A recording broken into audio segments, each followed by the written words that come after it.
Hello friends, my name is Anshuman Sharma and welcome to nursing arena. 10 minute series के अंदर हम communicable disease पर बनने वाले क्वेश्चन डिस्कस कर रहे हैं। तो आज का हमारा डिजीज है पर्टोसिस। पिछली क्लास में हमने डिप्थीरिया को डिस्कस किया था। अगर आपने अभी तक वीडियो नहीं देखी है तो डिस्क्रिप्शन बॉक्स में आपको लिंक मिल जाएगा, वहां से जाके आप वीडियो देख सकते हैं। तो ये शुरू करते हैं आज का क्लास। चैनल को सब्सक्राइब नहीं किया है तो सब्सक्राइब कर लें। आज का हमारा टॉपिक है पर्टोसिस। पर्टोसिस को दो और नामों से जाना जाता है, एक है वुपिंग कफ और दूसरा है 100 डे कफ। दोनों ही डायरेक्ट क्वेश्चन पुट अप किए जा सकते हैं। Whooping cough is also known as pertussis और pertussis is also known as whooping cough या 100 डे कफ। कॉजेटिव एजेंट की हम अगर बात करें तो ये एक बैक्टीरियल इन्फेक्शन है। क्या है? ये एक बैक्टीरियल इन्फेक्शन है और उस बैक्टीरिया का नाम जो पर्टोसिस कॉज करता है बोर्डेटेला पर्टोसिस। बोर्डेटेला पर्टोसिस नाम का बैक्टीरिया इसे कॉज करता है। बैक्टीरिया की अगर थोड़ी सी और इंफॉर्मेशन देखें तो ये एक ग्राम नेगेटिव बैक्टीरिया है, ग्राम नेगेटिव बेसिलाई है, नाम ग्राम नेगेटिव बेसिलाई है। इंक्यूबेशन पीरियड की बात करें तो इंक्यूबेशन पीरियड होता है इसके अंदर 7 to 14 डेज का, 7 से 14 दिन इसका इंक्यूबेशन पीरियड है। इंक्यूबेशन पीरियड का मतलब मैं हर क्लास में बताता हूं। इंक्यूबेशन पीरियड का मतलब है बैक्टीरिया एंटर करने से लगाकर बॉडी में फर्स्ट सिम्टम अपीयर करने का जो बीच का पीरियड है उसे हम इंक्यूबेशन पीरियड कहते हैं। तो यहाँ 7 से 14 दिन पर्टोसिस का इंक्यूबेशन पीरियड है। Next period of infectibility. Period of infectibility का मतलब ये पर्टोसिस का जो पेशेंट है वो दूसरों को किस किस पीरियड के दौरान या कितने टाइम तक इन्फेक्शन स्प्रेड कर सकता है। तो यहां बात करते हैं पीरियड ऑफ इन्फेक्टिबिलिटी। तो पर्टोसिस की स्टेज सेकंड, पर्टोसिस की 3 स्टेजेस होती है, वो हम आगे बात करेंगे। जो पर्टोसिस की तीनों स्टेजों में से जो सेकंड स्टेज है, सेकंड स्टेज में सबसे ज्यादा इस पर्टोसिस का पेशेंट दूसरों को इंफेक्शन स्प्रेड करता है, इसलिए उस स्टेज का नाम है पैरोक्सिमल स्टेज। पैरोक्सिमल स्टेज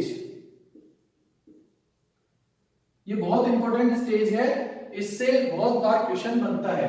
तो पीरियड ऑफ इन्फेक्टिबिलिटी मतलब एक पेशेंट जो है वो दूसरों को किस पीरियड के दौरान इंफेक्शन स्प्रेड कर सकता है, तो वो पैरोक्सिमल स्टेज या पैरोक्सिमल फेज के दौरान कर सकता है। मोड ऑफ ट्रांसमिशन, किस टाइप का मोड ऑफ ट्रांसमिशन, मतलब ये कैसे फैलता है? तो वन ड्रॉपलेट्स के थ्रू और दूसरा फोमाइट्स बोर्न, फोमाइट बोर्न। पिछली क्लास में भी हमने बताया था फोमाइट के बारे में। फोमाइट का मतलब जो कंटामिनेटेड इन्फेक्टेड ऑब्जेक्ट्स होते हैं जैसे कि पेन, पेंसिल, टॉयज वगैरह हैं, तो वो उनको हम कंटामिनेटेड आर्टिकल्स को हम फोमाइट्स कहते हैं। यहां से भी क्वेश्चन पूछा गया है कि व्हाट इज फोमाइट। तो जो इन्फेक्टेड या कंटामिनेटेड आर्टिकल्स होते हैं, पेंसिल्स है, कुछ ऑब्जेक्ट्स है, टेबल है, टॉयज है, ये सब क्या है? ये सब फोमाइट्स हैं। तो ये भी इस टाइप का इंफेक्शन स्प्रेड करते हैं। नेक्स्ट बात करते हैं क्लिनिकल फीचर्स की। क्लिनिकल फीचर्स डिस्कस करने से पहले हम इसकी स्टेजेस देखेंगे और उन स्टेजेस में आने वाले सिम्टम्स डिस्कस करेंगे। क्लिनिकल फीचर्स में इसमें 3 स्टेजेस होती है। कितनी? 3 स्टेजेस, जो मैंने अभी थोड़ी देर पहले बात की थी। कितनी स्टेजेस? 3 स्टेजेस होते हैं। फर्स्ट स्टेज है कैथरल स्टेज। कैथरल स्टेज ये हमारी फर्स्ट स्टेज होती है पर्टोसिस की। इसके अंदर एनोरेक्सिया, इसके अंदर एनोरेक्सिया और हैकिंग कफ, हैकिंग कफ जैसे सिम्टम्स देखने को मिलते हैं। तो यहां हमारा एक और क्वेश्चन क्लियर होता है कि अगर हैकिंग कफ नाम आए, hacking cough seen in which disease, तो पर्टोसिस लिखना है। और विच स्टेज ऑफ पर्टोसिस, तो stage 1 catarrhal phase, stage 1 catarrhal phase के अंदर हैकिंग कफ और एनोरेक्सिया देखने को मिलते हैं। ये जो स्टेज है, ये जो स्टेज है वो कितने दिनों की होती है? तो फर्स्ट 10 डेज तक चलती है। कितने दिनों की होती है? तो फर्स्ट 10 डेज तक का जो टाइम होता है उसमें ये कैटरल स्टेज चलती है। नेक्स्ट बात करते हैं हम paroxysmal stage. Paroxysmal stage, paroxysmal stage of pertussis exam के पॉइंट ऑफ व्यू से बहुत इंपॉर्टेंट फेज है। इसका टाइम पीरियड देख लेते हैं कि ये कब तक चलती है। तो ये 2 to 6 वीक्स तक, ये कब तक होती, कब तक रहती है? 2 to 6 वीक। 10 दिन निकल गए, 10 दिन के बाद 2 वीक से लगाकर 10 दिन के बाद ये सेकंड स्टेज आ जाती है और 2 से 6 वीक तक ये रह सकती है। इसी दौरान ये इन्फेक्शन सबसे ज्यादा स्प्रेड होता है, जैसा हमने ऊपर बात की थी। पैरोक्सिमल स्टेज के दौरान इसका पीरियड ऑफ इंफेक्टिबिलिटी है। ओके, और यहां जो अपना दूसरा वर्ड है वूप, वूपिंग कफ, जो दूसरा वर्ड है, इस वूप का मतलब भी हम यही समझेंगे। इस वूप का मतलब भी हम इसी स्टेज में समझेंगे। इस वूप का मतलब होता है deep and high pitched inspiration, ठीक है। डीप हाई पिच्ड इंस्पायरेशन मतलब सांस अंदर लेने के दौरान इस टाइप का साउंड आता है, उसे हम वूप कहते हैं। विथ किसके साथ में आता है? विथ परसिस्टेंट कफ, परसिस्टेंट कफ। ये दो सिम्टम इसमें याद रखने हैं, वूप साउंड आता है और परसिस्टेंट कफ इसमें रिलीज होता है। और सबसे ज्यादा कफ इसी स्टेज के अंदर रिलीज होता है, इसीलिए ये सबसे ज्यादा इन्फेक्टिव, सबसे ज्यादा सीरियस फेज है। थर्ड स्टेज जो आती है उसे कन्वर्जेंट स्टेज कहते हैं। और ये ज्यादा से ज्यादा इससे आपसे पूछा जा सकता है कि ये कितने दिनों की होती है, तो ये भी 1 to 2 वीक्स तक हो सकती है, ठीक है। ये लास्ट में 1 to 2 वीक तक ये कन्वर्जेंट फेज जो है वो रहती है। नेक्स्ट बात करते हैं हम अब प्रिवेंशन की। प्रिवेंशन पे आ जाते हैं। प्रिवेंशन में हम वैक्सीन कौन सा देते हैं? जो हमने डिप्थीरिया में पढ़ा था, डीपीटी वैक्सीन हम एडमिनिस्टर करते हैं। डीपीटी वैक्सीन का रूट है IM, इंट्रामस्कुलर रूट से देते हैं। 0.5 ml देते हैं। और कहां पर देते हैं? साइट की अगर बात करते हैं तो साइट आप याद कर लीजिए, क्वेश्चन पूछा जा सकता है। तो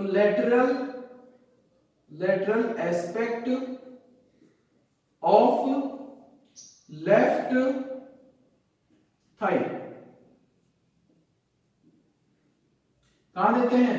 lateral aspect of the left thigh, जो लेफ्ट साइड की थाई है उसके लेटरल एस्पेक्ट पर देते हैं। और अगर मसल्स का नाम पूछे, मोस्ट कॉमन मसल्स कौन सी है जो कि बच्चों में वैक्सीन देने या आईएम इंजेक्शन के लिए यूज की जाती है? तो वास्टस लैटरलिस, वास्टस लैटरलिस। डीपीटी किस टाइप का वैक्सीन है? तो एक किल्ड वैक्सीन है। कैसा वैक्सीन है? किल्ड वैक्सीन है। अब बात करते हैं थोड़े से अपडेट की। तो आजकल डीपीटी की जगह क्या लगाया जा रहा है? तो पेंटावलेंट लगाया जा रहा है, पेंटावलेंट। इसमें कितने वैक्सीन है? 5 डिजीज के लिए वैक्सीन है, वो पांचों भी हम बात करेंगे। फर्स्ट है डी टी टी, 3 तो ये हो गए, diphtheria, pertussis, tetanus, hepatitis B vaccine और haemophilus influenza type B vaccine, ठीक है, हीमोफिलस इन्फ्लुएंजा बी के लिए। तो ये पांचों हो गए। और थोड़ा अपडेशन की बात करें तो आजकल हेक्सावलेंट आ गया है, हेक्सावलेंट, जिसमें 6 डिजीज के लिए है, 6 डिजीज के लिए, ऊपर की 5 प्लस पोलियो, पोलियो भी इसी में ऐड कर दिया गया है। तो हेक्सावलेंट 6 वैक्सीन, पेंटावलेंट 5 वैक्सीन। देने का तरीका वही, IM 0.5। अब बात कर लेते हैं इसके टाइम पीरियड की। डीपीटी कब तक दिया जाता है? तो डीपीटी दिया जाता है 6 वीक, 10 वीक और 14 वीक्स पे। 3 डोज हो गए इसके, 6 वीक, 10 वीक, 14 वीक। पिछली क्लास में भी बताया था इसके बूस्टर के बारे में। बूस्टर डोज कितने लगते हैं? तो बूस्टर डोज 2 लगते हैं।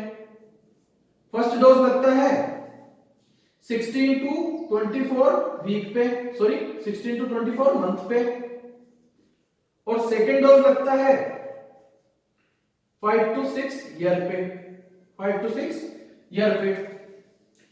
इससे रिलेटेड दो बात और है कि डीपीटी वैक्सीन अगर फ्रोजन हो जाए, जम जाए, फ्रीजर कंपार्टमेंट में अगर रख दिया है और वो जम गया है, तो ऐसे में उसको डिस्कार्ड करना होता है, उसको यूज नहीं करना होता है, या उसका कम टेम्परेचर में रख के उसको वापस इस्तेमाल नहीं किया जा सकता।